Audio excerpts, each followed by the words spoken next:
আসসালামু আলাইকুম রহমতুল্লাহ। আশা করি সবাই ভালো আছেন। তো আজকে যাকে নিয়ে কথা বলবো সেটা হচ্ছে একটা আমাদের জিয়াউল হক মেজবান্ডারি।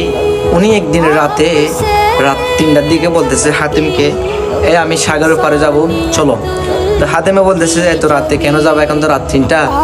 তো আমার জিয়াউল হক মেজবান্ডারি বলতেছে যে ওখানে হচ্ছে যে পানির ঢেউ বলতেছে লা ইলাহা ইল্লাল্লাহু মুহাম্মাদুর রাসূলুল্লাহ সাল্লাল্লাহু আলাইহি ওয়াসাল্লাম, ওইটা বলতেছে। তো যখন উনি চলে গেল তখন দেখতেছে আমার জিয়াউল হক মেজবান্ডারি সাগরের মাঝখানে চলে গেল। তো ওইখানে হাতেম 1 ঘন্টা হয়ে গেছে দাঁড়িয়ে আছে যে কিরে জিয়াউল হক মেজবান্ডারি আসতেছে না।